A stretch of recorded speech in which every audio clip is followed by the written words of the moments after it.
एक सवाल है आपसे, अगर भगवान खुद आपसे मिलना ना चाहें तो क्या आप उन्हें ढूंढ पाएंगे? 5 भाइयों ने यही किया था। हजारों किलोमीटर चले, हिमालय की बर्फ में भटके और उस परमेश्वर को खोज निकाला जो खुद उनसे छुपना चाहते थे। यह कहानी है केदारनाथ की, भारत का एक दिव्य ज्योतिर्लिंग जो समय, बर्फ और बाढ़ के सामने भी अडिग रहा।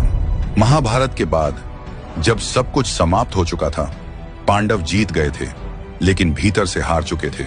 अपने ही लोगों का विनाश उनकी आत्मा पर बोझ बन चुका था। उन्होंने ऋषियों से पूछा, हमारे पाप कैसे धुलेंगे? उत्तर मिला, महादेव को ढूंढो, उनसे क्षमा मांगो। लेकिन शिव उनसे मिलना नहीं चाहते थे। वे दूर चले गए, हिमालय की गहराइयों में, और वहां उन्होंने बैल का रूप धारण किया और केदारनाथ की वादियों में छुप गए। लेकिन सत्य छुपता नहीं। भीम ने पहचान लिया, यह महादेव हैं। वो बैल भागा और पांडव उसके पीछे। बर्फ, पत्थर, ऊंचाई, फिर भी पीछा नहीं छोड़ा। तभी वो बैल जमीन में समाने लगा और उसी क्षण भीम ने उसकी पीठ पकड़ ली। शरीर धरती में विलीन हो गया, लेकिन कुबड़ बाहर रह गया और वहीं प्रकट हुए केदारेश्वर। पांडव झुक गए पूरी तरह समर्पण में, और उसी क्षण उनका बोझ उतर गया। और वहीं से शुरू हुआ केदारनाथ, जहां अहंकार टूटता है और आत्मा झुकती है। यहां भगवान मिलते नहीं, यहां भगवान प्रकट होते हैं।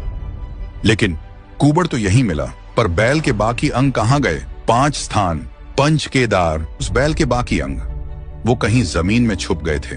और जब वो प्रकट हुए तो 4 और मंदिर बन गए। आज हम जाएंगे उन 4 मंदिरों की यात्रा पर।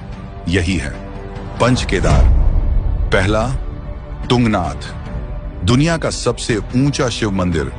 यहां प्रकट हुई महादेव की भुजाएं, वो भुजाएं जो पूरे ब्रह्मांड को थामे हैं। दूसरा, रुद्रनाथ, यहां प्रकट हुआ महादेव का मुख, वो मुख जो काल को भी देखता है।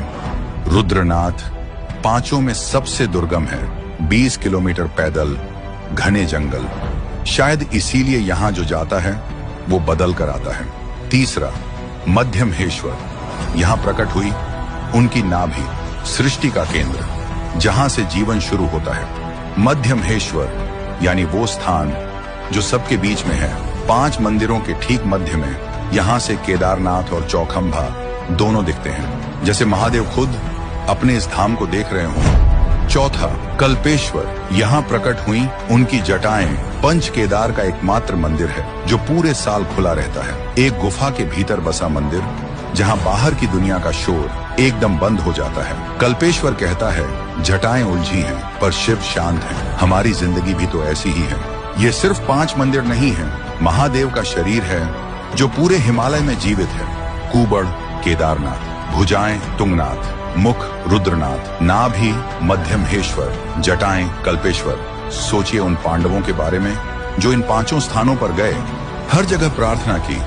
उन्हें पता था भगवान को खंड खंड में नहीं, पूरा पाना होगा, और तब जाकर मिला उन्हें मोक्ष। महादेव कहीं गए नहीं, वो यहीं हैं, इन पहाड़ों में, हर उस कदम में जो उनकी ओर बढ़ता है, और शायद हर उस दिल में भी जो उन्हें याद करता है।